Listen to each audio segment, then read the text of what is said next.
Hello students, how are you? I hope all of you are fine. Student, today we are going to discuss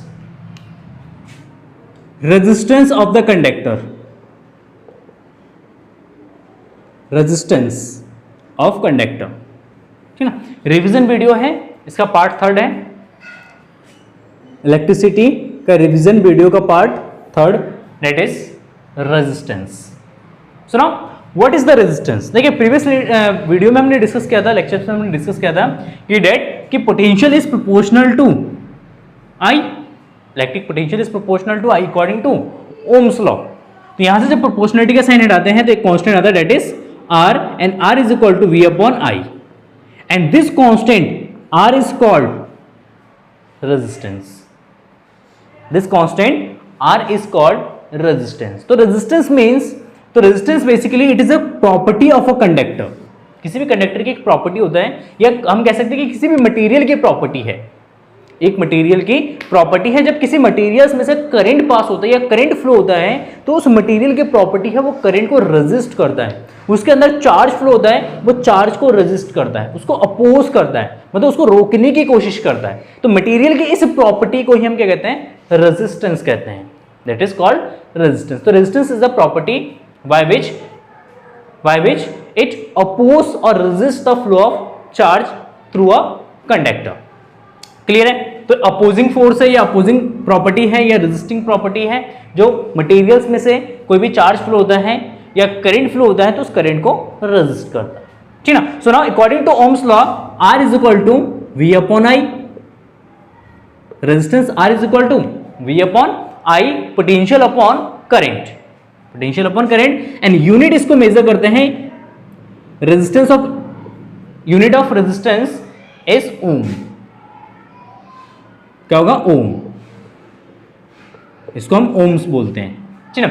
और potential का unit volt पर ampere. ठीक है? तो इसको volt पर एम्पियर भी रीड करते हैं और एज यूजुअल इसको हम ओम में मेजर करते हैं. ठीक है? This is the unit of resistance. And resistance किस फैक्टर्स पे डिपेंड करता है? द फैक्टर ऑन विच और resistance of a conductor is depends. चलो, तो फैक्टर्स किस फैक्टर्स पे डिपेंड करेगा? फैक्टर्स, देखिए किसी भी मटेरियल या किसी भी कंडक्टर की जो रेजिस्टेंस है वो डिपेंड करता है थ्री फैक्टर्स पे. At a constant temperature, condition है at constant temperature. Constant temperature पे रेजिस्टेंस डिपेंड करता है उसके लेंथ पे, मतलब R is proportional to L, resistance is proportional to L. मतलब इसका मतलब है अगर लेंथ ज्यादा है, लेंथ को अगर इंक्रीज करेंगे तो मटेरियल का जो रेजिस्टेंस है वो इंक्रीज होगा. ठीक है? Second, R is proportional to A, sorry inversely proportional to A. R is proportional to 1/A. तो किसी भी मटेरियल के जो रेजिस्टेंस है वो डिपेंड करता है उसका क्रॉस सेक्शनल एरिया पे. A is cross sectional area, sectional area. A जो है इसका क्रॉस सेक्शनल एरिया है. Let us see, let us say conductor, इस कंडक्टर का ये वाला जो एरिया, सर्कुलर एरिया है, इस एरिया को बोलते हैं हम क्रॉस सेक्शनल एरिया. तो resistance R is proportional to 1/A. And third property, third depend करता है nature of conductor. Nature of conductor, ये कंडक्टर के नेचर पे भी डिपेंड करता है. किस पे डिपेंड करता है? कंडक्टर के नेचर पे डिपेंड करता है. कंडक्टर किस मटेरियल का है? वो आयरन का मटेरियल है, आयरन यूज किया है हमने कंडक्टर को बनाने में, या कॉपर है, एल्यूमिनियम है, गोल्ड है, सिल्वर है. कौन सा मटेरियल या कौन सा मेटल हमने यूज किया है उस कंडक्टर को बनाने के लिए, तो उसके नेचर पे भी डिपेंड करता है. सुनो, अगर इन दोनों लॉस को यहां पे मिक्स करेंगे, then R is proportional to L upon A. जब यहां से प्रोपोर्शनलिटी के साइन हटाएंगे तो एक कांस्टेंट आएगा, तो R is equal to rho L upon A. R is equal to rho L upon A, here rho is the resistivity of the material, resistivity of conductor या मटेरियल हम बोल सकते हैं. रो जो है रेजिस्टिविटी ऑफ कंडक्टर है, और resistivity जो है वो नेचर ऑफ कंडक्टर को शो करता है. यहाँ पे रो जो है वो नेचर ऑफ कंडक्टर को शो करेगा कि कंडक्टर किस नेचर का है। सेम कंडक्टर के लिए, सेम मटेरियल के लिए रो का वैल्यू फिक्स्ड होता है एंड डिफरेंट डिफरेंट मटेरियल्स के लिए रो का वैल्यू डिफरेंट डिफरेंट होता है। जैसे कॉपर के लिए रो का वैल्यू, एल्यूमिनियम के लिए रो का वैल्यू, आयरन के लिए रो का वैल्यू क्या होगा, डिफरेंट होगा, ठीक है। लेकिन कॉपर के लिए रो का वैल्यू हमारा फिक्स्ड है। अब उस कॉपर से एक आप थिक वायर बनाए या थिन वायर बनाए या कोई भी फॉरएवर से कंडक्टर सब क्रिएट कर रहे हैं, तो उस केस में रो का वैल्यू आपका क्या होगा, फिक्स्ड होगा, वो चेंज नहीं होगा, ठीक है, clear. So now next is resistivity. How can be define the resistivity? Resistivity rho, देखिए R is equal to rho L by A.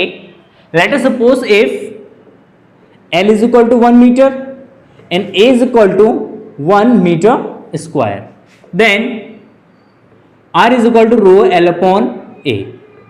R is equal to rho L upon A. So now rho into L1 area 1, तो R is equal to क्या जाएगा, रो हो जाएगा। मतलब अगर कोई भी हमारे पास एक कंडक्टर है, उस कंडक्टर के लेंथ 1 मीटर है, उसका cross sectional area 1 metre square है, तो उस कंडक्टर का जो रेजिस्टेंस है वो रेजिस्टेंस उसके रेजिस्टिविटी के इक्वल होगा। Then resistance of conductor is called resistivity.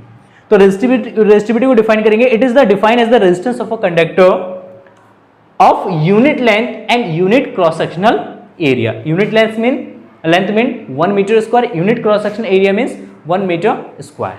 Length unit है 1 मीटर है, cross sectional area 1 metre square है, तो उस केस में रेजिस्टेंस ही किसके इक्वल होगा, रेजिस्टिविटी के इक्वल होगा। And resistivity is the nature of conductor, it represent as the nature of conductor. यह हम कह सकते हैं किसी भी नेचर की एक फंडामेंटल प्रॉपर्टी है, it is a fundamental properties of conductor. So now unit of resistivity, then unit क्या यूज करेंगे, देखिए यहां से रो अगर कैलकुलेट करेंगे तो rho is equal to R A by L. Unit of R that is ohm, A का unit metre square by metre, metre से metre cancel, then ohm metre. The unit of resistivity is ohm metre, क्या जाएगा इसका, ओम metre use करेंगे resistivity का unit, ठीक है, clear.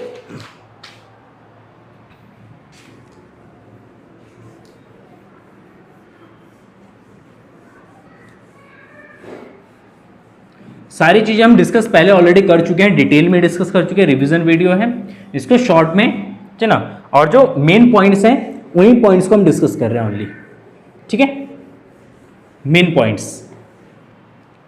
सुनो नेक्स्ट लेट अस सी कुछ न्यूमेरिकल्स देखते हैं इसमें। The potential difference between the terminals of an electric heater is 75 volt when it is draw a current of 5 ampere from the source, what current will the heaters draw? The potential difference is increased to 150 volt.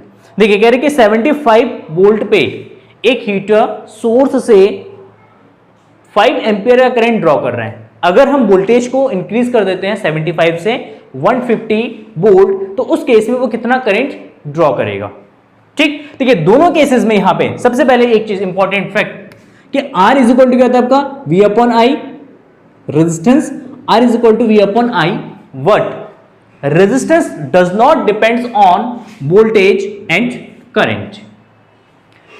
जो resistance है कभी भी आपके voltage पे और current पे depend नहीं करता है, जो फैक्टर्स मैंने आपको बताया उसी फैक्टर्स पे डिपेंड करता है। लेंथ पे डिपेंड करेगा, क्रॉस सेक्शनल एरिया पे डिपेंड करेगा, मटेरियल पे डिपेंड करेगा। अगर वो सारी चीजें फिक्स्ड है, कांस्टेंट है, लेंथ भी कांस्टेंट है, क्रॉस सेक्शनल एरिया भी कांस्टेंट, मटेरियल भी फिक्स्ड है, तो उस केस में जो आपका रेजिस्टेंस है वो फिक्स्ड होगा। चाहे आप कितना भी वोल्टेज अप्लाई करें, कितना भी करंट ड्रॉ करें, कोई फर्क नहीं पड़ेगा, कोई इफेक्ट नहीं पड़ेगा रेजिस्टेंस पे। So now resistance does not depends on potential and current. तो इसी कॉन्सेप्ट का यूज इस क्वेश्चन में हम करेंगे। तो initial case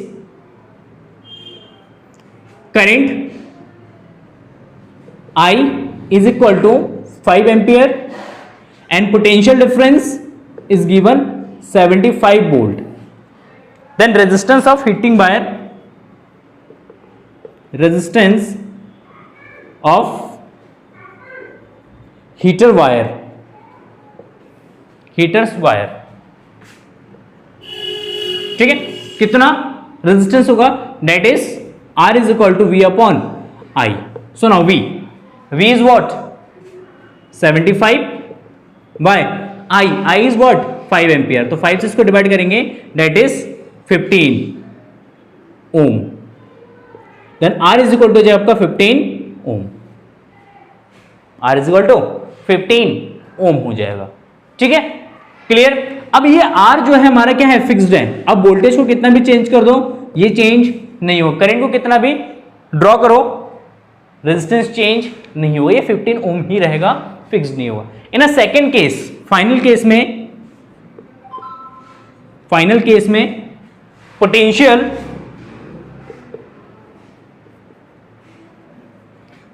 V dash is given as 150 volt. 150 volt given है. करंट हमें निकालना है, करंट हमें ड्रॉ करना है, कितना करंट ड्रॉ हो रहा है वो निकालना है. And resistance of the wire is 15 ओम. मतलब दोनों के केस में रेजिस्टेंस हमारा क्या होगा, फिक्स्ड होगा. So now I dash is equal to V dash upon R. According to Ohm's law यहां से अगर I का वैल्यू निकालेंगे then I is equal to V by R use होगा. यहां पे current I is equal to V dash by R. So now V dash is equal to 150 by R is equal to 15 divide करेंगे तो 10 ampere हो जाएगा. कितना जाएगा, 10 ampere. मतलब सेकंड केस में अगर हीटर के अक्रॉस अगर हम 150 वोल्ट अप्लाई करते हैं तो हीटिंग या जो हीटर का जो वायर है उसमें करंट जो है 10 एम्पियर फ्लो होगा. ठीक है, this is a very simple question. So now let's see next question.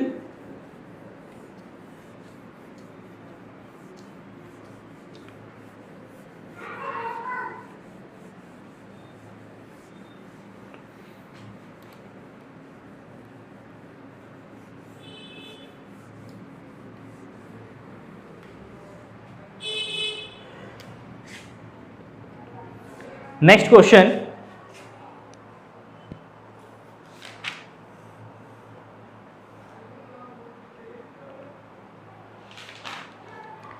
A wire of given material having length L and area of cross sectional A has a resistance of 10 ohm. What would be the resistance of another wire of same material having length L by 4 and area of cross sectional 2.5 A? So now first of all we have given the resistance of material is 10 ohm of length L and cross sectional area A. Then R is equal to formula the rho L upon A, then value of R is equal to 10, then rho L upon A is equal to 10. This is equation number first. Clear? So now या हम यहां तक इसको use कर सकते हैं, इसको छोड़ दें इक्वेशन को, कोई फर्क नहीं पड़ेगा. इन अ सेकेंड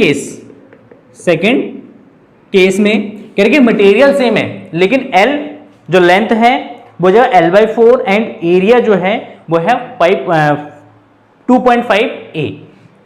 न्यू लेंथ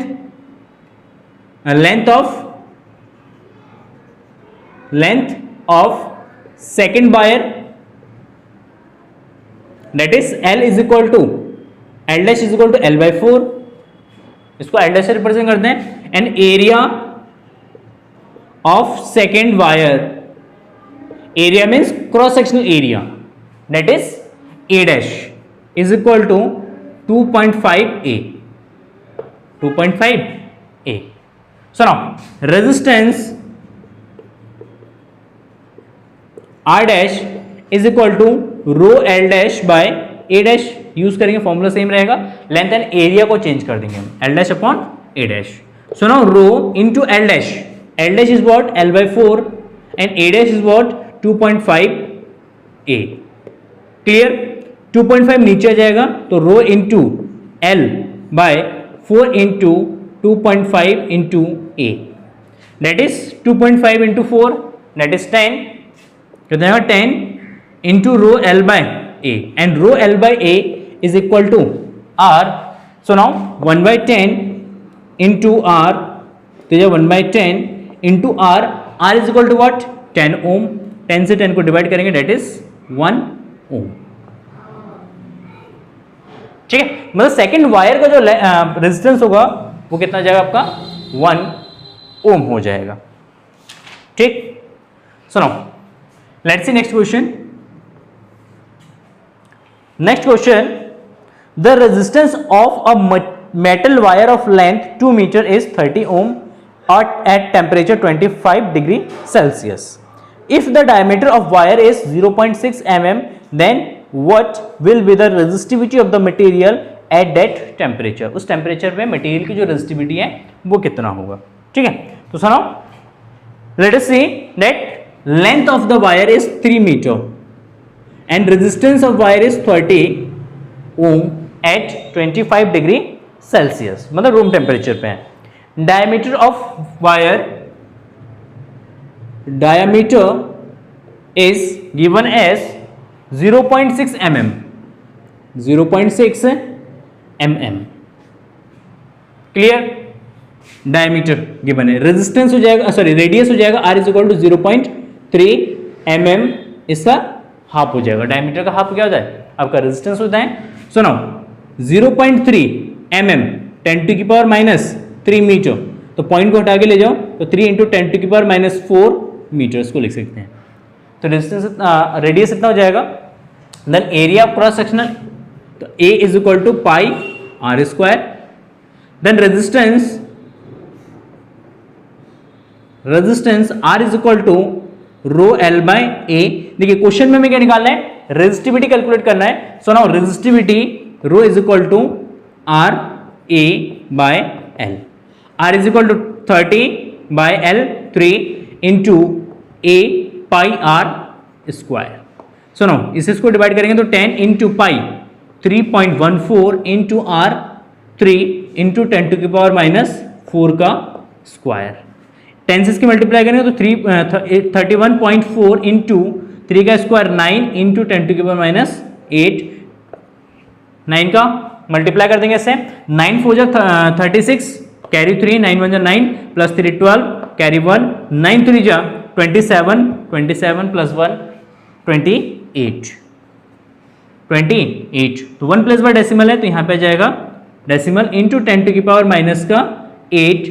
इस डेसिमल को उठा के यहाँ ले आना तो 2.826 इंटू 10 टू की पावर 2 ऐड हो जाएगा इसमें तो माइनस का 6 हो जाएगा ओम मीटर. तो this is the resistivity of the material. ठीक है, तो आई होप क्लियर हो गया होगा क्वेश्चंस. इस तरीके से हम इन क्वेश्चंस को सॉल्व कर सकते हैं. And thank you for watching this video and have a nice day.